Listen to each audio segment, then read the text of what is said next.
Welcome back to the Wheel of Reeds and doing a little more route planning. Going to start with just where we left off and kind of recap what we've done to kind of show you, because it's been a while, some of the route planning we're doing. We're doing a plan around the world, so this is how to sail around the world. Of course, you start in November from the East Coast of the United States, and then we will work from there. So let's go ahead and zoom in here. We're going to zoom into Virginia, where we start, and I just picked an arbitrary date, which would have been a couple weeks ago, being November this year. Obviously I didn't leave.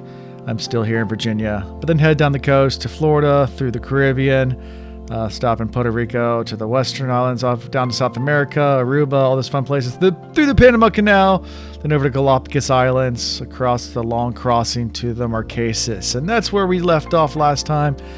In the Marquesas Islands, north of the French Polynesian Islands. And we'll start right here doing some planning. Now, just as a recap as well, Pacific's a big ocean. So we're going to work our way down. Once we get to the French Polynesian Islands, though, it is island hopping the entire way to Australia. So it's actually not that bad. We won't actually have to make our next choice on where to go next until we get past Australia, actually closer to Singapore. Because really at this point, there's a couple little options we have once we get to Australia, but for the most part, we're kind of stuck now. There's nowhere else to go. If we went north up to Hawaii, one, you'd go across the doldrums and it would take forever and you'd be in the wrong season. So I zoomed in there that we're going to the Cook Islands, as that's where we're doing this particular video.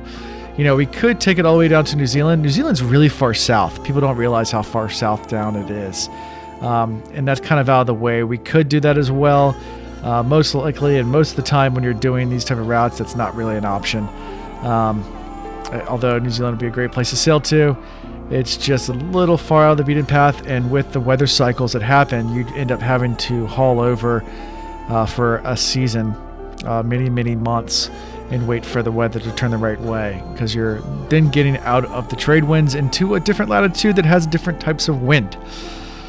Zooming in here just to show a couple of the other islands that we'll eventually head to. American Samoa there, Fiji's over a bigger island over there, and let's go back to the Marquesas and start doing some plotting. A few fun facts on this crossing. It does take a few days, about a week, to do this crossing to Tahiti.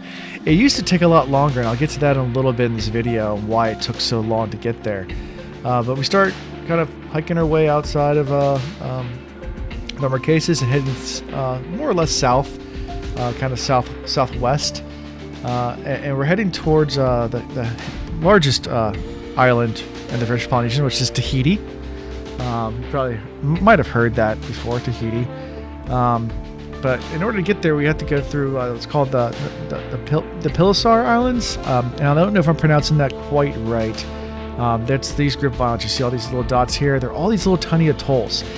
You used to have to navigate around them because GPS was so poor, and they're so hard to spot because a lot of them don't have vegetation and there's no elevation really. They're just barely above the surface. You can see a little map here. It's kind of fuzzy, but these are all the islands that are in these atolls, and they look like this.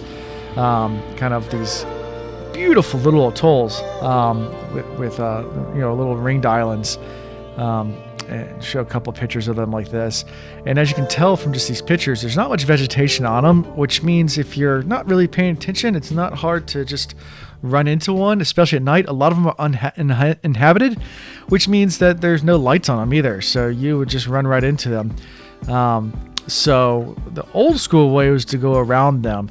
With modern day GPS, that's kind of no longer a point, and you can thread through them just fine. And I'll zoom in and show you how actually close and tight knit these all are and how many they are. Of course, I'd love to spend some time in these if I ever did so around the world, kind of island hopping around and going and visiting some of these atolls, just because it is kind of cool. The population's pretty small. There are some population within these islands. I think the largest group has about 3,000 people that live on it. I think in total, it's around 5,000 people that live in all those about 100 islands. It might be a little less, but not a lot of people live there. But there are people. And it is a really beautiful place. You can see from those pictures I showed you before. Those atolls are really pretty. and a lot of them are completely enclosed. I mean, you can swim in the middle, and it's kind of a cool thing to do. So we would take this route down, like I said, kind of weaving in between all these different islands. So as I plot down, you're going to see that we're weaving in and out of those. And like I said, the reason for is of not really jumping to all these different islands because they're not populated. So there's not really much for provisioning. A lot of them don't have much resources because they are, like I said, low vegetation. Not much grows on them. There are a few that do have some kind of wildlife and vegetation, but few and far between. So more just a pretty stop. Maybe do some swimming, some diving, some snorkeling, but more just a pass through on the way to and they actually are part of the French Polynesian Islands. Of course, the French Polynesian Islands were a colony of France. I think they still might recognize the French government. I have to double check on that. I know they celebrate French holidays still. Because if we were here a little bit later, it's in May on this plot. We could, have done some other things and kind of duffed around Costa Rica and maybe some down in South America and delayed a little bit. And you still would have been okay for this crossing to do it a little bit later. And if we got in here in July, which should still be at the end of your window, it's still okay. We could definitely be there for the French, basically Independence Day, which is the 14th, I believe, July 14th. So, and I might be wrong on that too. Correct me if I am wrong, but I think that is the day. But I'm just talking right now without looking anything up. So, I can always go back and leave in the show notes or the video notes if I was wrong. So make our way down to Tahiti. Tahiti is a really, really beautiful place as well. I'm going to show you some pictures of that in a bit once we get there. We're almost there. We're actually through these islands now. And they're known for those little huts that stick out in the water. The French Polynesian, like I said, it's a group of these atolls, and then you have a group of more solid volcanic islands. All these islands in the Pacific Ocean are volcano islands. A lot of them are dormant, but even like Hawaii, they were created from volcanic activity, not just from sediments growing over time, and definitely not continents. So with that being said, a lot of them have that traditional volcanic look to them. Even the atolls, it's almost like a crater. Newer islands coming up. I'm not sure if they're formed of volcanoes. I'm pretty sure they are, because it's all pretty deep everywhere else. And you see these little dots underwater. Those are new volcanoes coming up. You can even see on Tahiti right there, I'm zooming in, how it looks like a volcano. You can see the cauldron in the middle, at the top there of the volcanic island.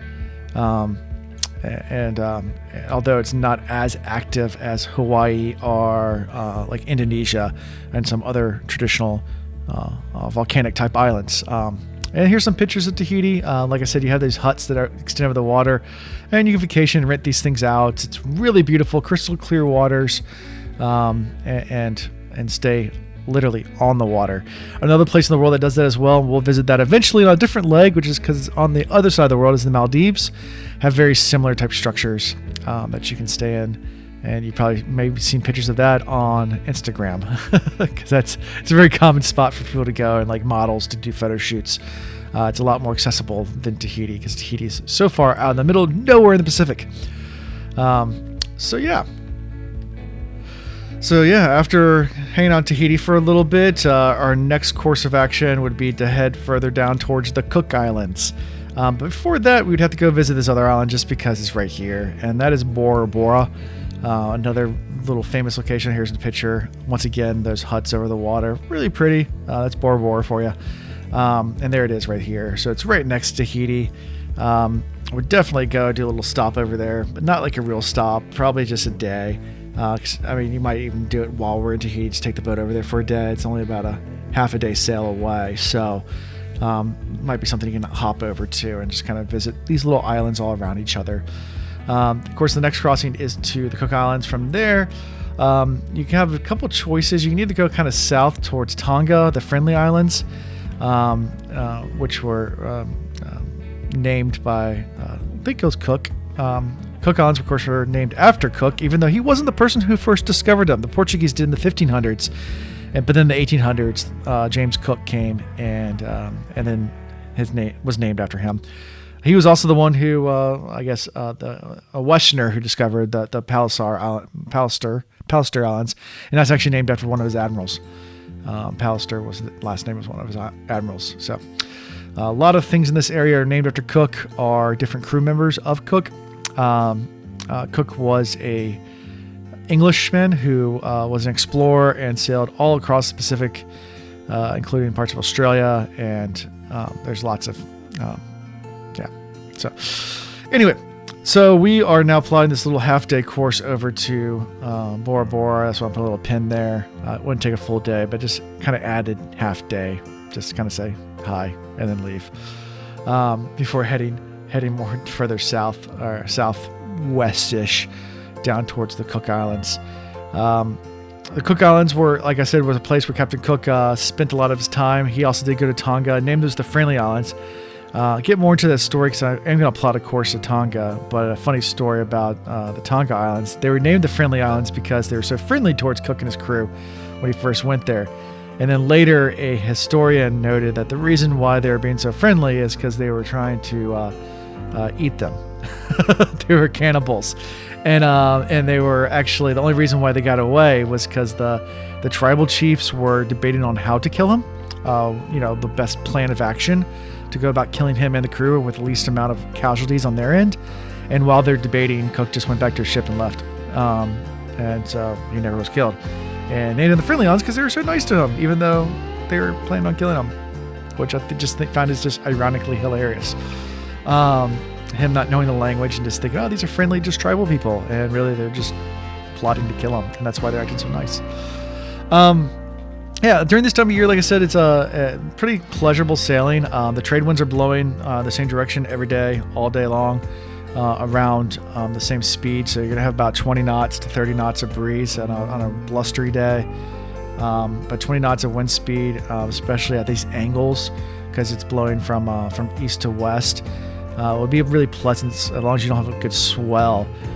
Even if it's a gentle rolling swell, it'd probably be a pretty pleasant sail. Not much in the way of storms this time of year. It's a pretty dry season. Once you get into the more wet seasons, and of course also the cyclone season, that's when things get a little hairy, and you can get cyclones or hurricanes, as you call them in the States, in this part of the world. So this time of year, like I said, would be a pretty easy sail. It'd be pretty quick, even though I'm still sticking to my 100 nautical miles a day range. Most likely you'd be making a lot more headway than that. To zoom out to make sure I'm still on track here. But heading towards that main island in the Cook Islands. There's a ton of them. Probably spend a couple of days just kind of exploring around the various islands here. Once again, just it'd be one of these places with beautiful sandy beaches and nice weather, and then a lot of culture. It's one thing I always look for as well. A lot of culture gets really watered down by tourism. So whenever you're on these kind of sailing trips, trying to find the islands that aren't as touristy traps are always a lot of fun, because you get to see the real culture versus the manufactured culture. You saw a lot of that in when I did my sailing over in Indonesia and parts of that part of the world, because you go to the big touristy areas and everything is set up for tourism. Of course, they still have the culture stuff, but it's very much a show, where when you go to the travel islands, it's not as flashy. They still do all the culture things. It's just a lot more for purpose, I guess, for their either religion or culture purposes versus to show off to get money. I know that cheapens it, but yeah, the tourist traps do that. Just keep on plotting down, almost there. The next plot, I think, is actually in the Cook Islands. And I'll show you some pictures of what Cook Island looks like, and talk a little bit more to that in just a second. Kind of zooming in here. And what I'm doing here, of course, like I have said previously, looking for a port. And I'll show you what these ports look like. So there's a port right here. Good as any place up, and as you can see, this is kind of what one of these ports will look like. This is one particular one where go in some of the tribal, doing some festive dancing, and then a picture of Captain Cook as well, because you can't talk about the Cook Islands without talking about Captain Cook, James Cook. he is influential in all this area, and probably be talking about him a lot in our next few videos because he did a lot of sailing, a lot of exploring around in this area. So we'll do some provisioning here. Cook Island would be a good place to do provisioning. Of course, anywhere in French Polynesian are the Cook Islands. They are more vegetative heavy and more touristy, which means touristy means goods. So more food, provisions, being able to restock the boat. Of course, these haven't been long crossings, so it's not like you have to restock a whole lot. But still, a good practice always to have is to just kind of check your wares whenever you're going to a new port, especially after a long crossing, or if you have another crossing coming. Just make sure you're all stocked up, because you don't know. You wouldn't know. I'm also just kind of looking at these different atolls too. Well, while I was over here, while I was plotting, I was like, oh, there's more atolls. One prettier than the next. There's actually one of these atolls is completely enclosed, and there's a type of non-venomous jellyfish, like thousands of them, that live and are trapped in there inside the atoll, and you can go diving inside basically an entire sea of jellyfish that don't sting you. They have no stingers, so I'll go find out which one that is, and maybe in the next video I'll try to remember to mention it and maybe to share some pictures. So next place would be Tonga, on to American Samoa, then Tonga, then Fiji, and then on to the Vanuatu. So that does it for this video. And until next time, guys, peace.